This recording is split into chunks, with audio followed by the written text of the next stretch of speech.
தற்போதைய முக்கிய செய்தி. புதுக்கோட்டையில் கொலை செய்யப்பட்ட சமூக ஆர்வலர் ஜகபர் அலியின் உடலை தோண்டி எடுக்கும் பணி தொடங்கியுள்ளது. உடலை எக்ஸ்ரே எடுக்கும் தொழில்நுட்ப வல்லுநர்கள் மற்றும் மருத்துவ குழுவினர் தயார் நிலையில் உள்ளனர். ஜகபர் அலியின் உடலை தோண்டி எடுத்து எக்ஸ்ரே எடுக்க நீதிமன்றம் அனுமதி அளித்ததை அடுத்து அவரது உடல் தோண்டி எடுக்கப்படுகிறது. எக்ஸ்ரே எடுக்கும் பகுதிக்குள் மருத்துவ குழுவினர், தொழில்நுட்ப வல்லுநர்கள் தவிர யாருக்கும் அனுமதி இல்லை.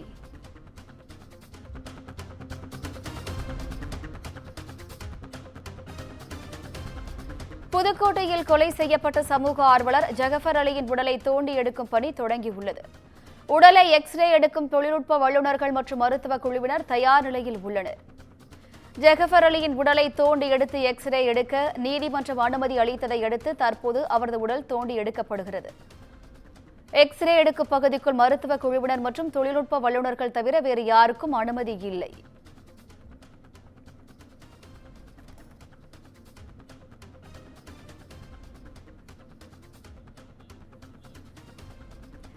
புதுக்கோட்டையில் கொலை செய்யப்பட்ட சமூக ஆர்வலர் ஜகபர் அலியின் உடல் தோண்டி எடுக்கும் பணி தொடங்கியுள்ளது. கூடுதல் விவரங்களை செய்தியாளர் சாமிநாதன் வழங்க கேட்கலாம். வணக்கம் சாமிநாதன், கூடுதல் விவரங்கள். வணக்கம். புதுக்கோட்டை மாவட்டம் திருமயம் அருகே உள்ள வெங்கட கிராமத்தை சேர்ந்தவர் சமூக ஆர்வலரும் அதிமுக நிர்வாகியுமான ஜகபர் அலி கடந்த புதுக்கோட்டை மாவட்டத்தில் கனிம வள கொள்ளைகள் அளிக்கப்பட்டு வருவதாகவும், குறிப்பாக திருமயம் அருகே ஆர்ஆர் கிருஷ்ணகிரி முறைகேடாக கல்வெட்டி எடுக்கப்படுவதாக வட்டாட்சியர், வருவாய் கோட்டாட்சியர் ஆகியோரிடம் தொடர்ந்து புகார் அளித்து வந்த நிலையில கடந்த 17ஆம் தேதி அவர் திருமயம் அருகே உள்ள காட்டுப்பாவ பள்ளிவாசல் பகுதியில லாரி ஏற்றி கொல்லப்பட்டார். இதுல 5 பேர் கைது செய்யப்பட்டனர். அதுல ராசு மற்றும் ராமையா ஆகியோர் கல்விவாரி உரிமையாளர்கள் உள்ளிட்ட 5 பேர் கைது செய்யப்பட்டு நீதிமன்றத்தில் ஆஜர்படுத்தப்பட்டு வரும் 3ஆம் தேதி வரை அவர்களுக்கு நீதிமன்ற காவல் அளிக்கப்பட்டுள்ளது. இந்நிலையில இந்த வழக்கானது சிபிசிஐடிக்கு மாற்றப்பட்டது. சிபிசிஐடி விசாரணை அதிகாரியாக புவனேஸ்வர் நியமிக்கப்பட்டார். இதனைத் தொடர்ந்து வழக்கில் சம்பந்தப்பட்டதாக, அதாவது இந்த வழக்கின் தாமதத்துக்கு காரணமான திருமயம் காவல் ஆய்வாளர் குணசேகரன், திருமயம் வட்டாட்சியர் புவியரசன், திருமயம் வருவாய் கோட்டாட்சியர், வருவாய் ஆய்வாளர் மற்றும் கிராம நிர்வாக அலுவலர் முரியராஜ் ஆகியோர் பணியிடை மாற்றம் செய்யப்பட்டனர்.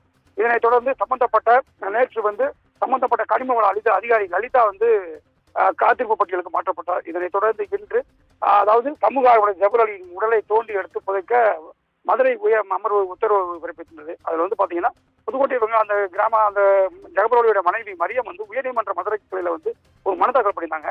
அதுல உயிரிழந்த கணவரின் உடல் கடந்த ஜனவரி 18ஆம் தேதி மாலை 4 மணி அளவில் உடற்கூறு ஆய்வு செய்யப்பட்டிருந்தாலும் அறிக்கை தரப்படவில்லை. உடற்கூறு ஆய்வு தொடர்பான வீடியோ பதிவு கோரிய எங்களின் கோரிக்கையும் நிராகரிக்கப்பட்டது. 10 நாட்கள் தாமதத்துக்கு முன்பு உடற்கூறு ஆய்வு சான்றிதழ் வழங்கப்பட்டது. முதலில் நடைபெற்ற உடற்கூறு ஆய்வு உரிய விதிகளை பின்பற்றி நடத்தப்படவில்லை என்பது தெரியவந்தது.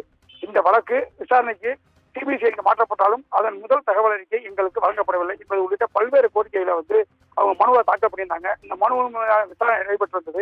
இதனையடுத்து புதுக்கோட்டை மாவட்ட அரசு மருத்துவமனையில் எக்ஸ்ரே, சிடி ஸ்கேன் உள்ளிட்டவற்றை எடுத்து உடற்கூறு ஆய்வு செய்யவும் அதனை வீடியோ பதிவு செய்யவும் மதுரை அமர்வு நீதிபதி உத்தரவிட்டிருந்தாங்க. அதனைத் தொடர்ந்து இன்று சம்பந்தப்பட்ட பகுதியில் அந்த உடற்கூறு ஆய்வு மாவட்ட காவல்துறை கண்காணிப்பாளர் மற்றும் பல்வேறு தரப்பினர் மத்தியில் இப்ப உடற்கூறு ஆய்வு நடைபெற்று வருகிறது.